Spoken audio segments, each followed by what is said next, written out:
I'm talking about the kind of diplomacy that's going to end the destruction of your country. Yes, but if you Mr. President, with respect, I think it's disrespectful for you to come into the Oval Office and try to litigate this in front of the American media. Right now, you guys are going around and forcing conscripts to the front lines because you have manpower problems. You should be thanking the President for trying to bring it into this conflict. Have you ever been to Ukraine? Did you say what problems we have?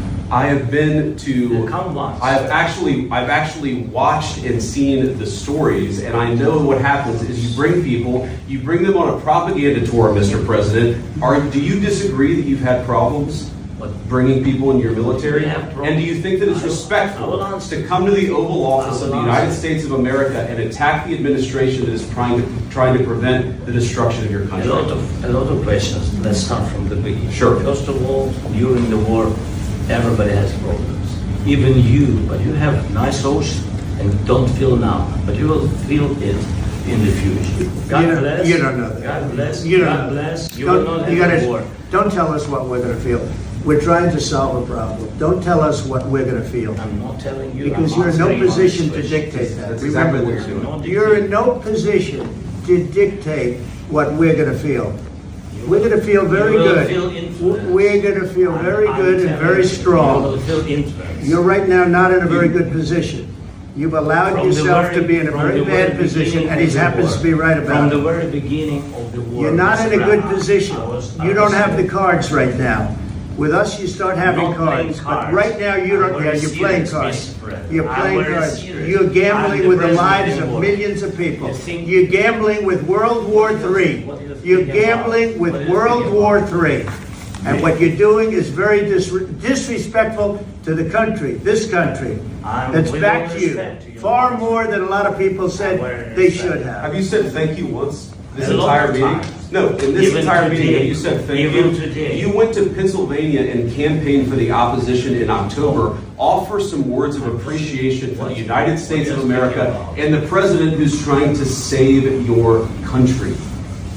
Please, you think that if you will speak very loudly about the war, he's not speaking loudly. He's not speaking loudly. Your country is in big trouble. Wait a minute. No. You've done a lot of talking.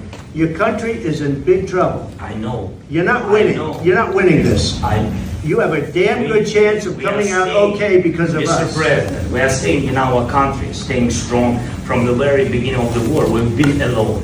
And we are thankful. I said thanks. You haven't been alone. You haven't been alone. We gave you, through this stupid president, $350 billion.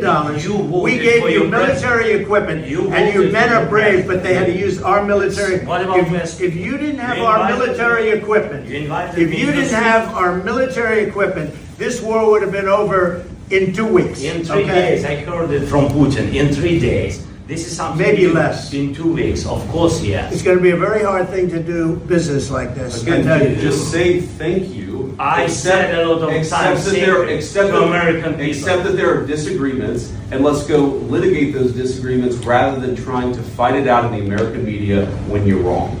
We know that you're wrong. But you see, I think it's good for the American people to see what's going on. I understand. I think it's very important. That's why I kept this going so long. You have to be thankful. You don't have the cards. You're buried there. Your people are dying. You're running low on soldiers. Listen, you're running low on soldiers. It would be a damn good thing. And then you tell us, I don't want a ceasefire. I don't want a ceasefire. I want to go and I want this. Look, if you could get a ceasefire right now, I tell you, you take it so the bullets stop flying and your men stop getting killed. Of course, we want to stop the war. But you're saying you don't want a ceasefire. I want a ceasefire because you'll get a ceasefire faster than an agreement. Ask our people about ceasefire, what they think. That wasn't with me. That wasn't with me.